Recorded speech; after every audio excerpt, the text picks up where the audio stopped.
Our first question is from Sophia. She asks, what is the difference between being in the present moment and sensing greatness out in front? That's a good question. It's a great question. We get that asked a lot too, and it's fun to hear students reach back out, and as they have come across this in the program, that it's something completely different than what they had ever experienced in golf instruction, and even sports psychology sometimes too, is just the, you know, we've all been told to be in the present moment, but really what does that mean, and what do we actually want to do? So if you want to expand on that a little bit. Right, and I think it's fair. I mean, we've talked about this in the schools, when people come here live, and then the people that reach out to us, that so many folks currently in golf instruction or in golf training are caught with this idea that we have to be so held hostage to a pre-shot routine, like a pre-movement routine. And then we have to be so right in our movements before we move, and without any thought about where are we going or out in front. Because inside the program, we have some fun. We have different analogies, or we play on this so that a child can truly play spontaneous or from their heart. Because you've all heard the ideas of, oh, let's play without any thoughts, just reactionary. But what is that, to Lauren's point, what does that really mean? For those of you right now, I want you to think about, and we have an analogy, I think we should talk about driving the car. Yeah. Inside the program, we talk a little bit about the analogy of a car. I want you to imagine for a second right now, those of you who already are of age or know how to drive a car, and those of you who have ridden with those that drive a car. So some children here, play along with me. Imagine for a second walking up to a car, and imagine getting in the car. You as the driver or you as the passenger. Both of you come in, you're sitting down as if I'm in the front seat of a car. I'm here, I put my seatbelt on, I turn the car on, I grab the steering wheel. Maybe you're sitting right here as a child, and you have an idea of maybe where you're going, and a sense of, okay, well, let's back this car out of this parking spot. So imagine for a second, I'm here, I'm driving.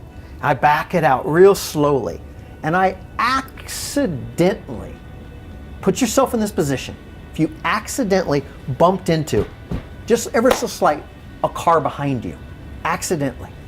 Think about that for a second. You'd probably stop, wouldn't you? You'd probably be just a slight bit concerned, get out of the car. We'd of course go look and make sure that nothing happened. Let's imagine in this case that there was no damage done to the car behind us, and that we looked around and everything's okay to leave the scene. So at that moment, put yourself as a passenger or getting back in the car as a driver of the car. Ask yourself this question. At that instant, do you believe you, as the driver, know how to drive the car? And you, as a driver, know how to back up a car efficiently from that point forward? And you, as a passenger, do you trust the driver that they know how to drive? Imagine that. Or do both of you run to move the car over to the side of the parking lot and practice backing out 30, 40, 50 times to prove to yourself and the passenger you know how to back up? We have junior golfers that come to us all the time that think that if they practice putting 50, 60, 70, 80 hours at a time, repetition, that somehow that makes them believe they know how to drive a car or putt. Think about that for a second, because everyone at that moment gets back in the car, starts the engine, and you drive away. You have a sense of being able to look out the windshield. You truly believe the next time you back up, you're not going to hit a car, that it was an absolute fluke. But see, not golfers.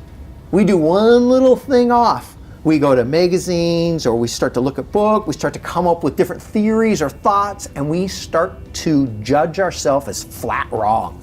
And then we go try to practice not being wrong, rather than just simply being trained so that we can look out in front. You want to add something to that? Yeah, I think that was great. You know, I look at being 16 or 15 and a half and starting to learn how to drive, and there's some fundamentals to driving that we had to master, you know, where we put our hands on the steering wheel, how we adjust certain things and different knobs, and how we move in the car.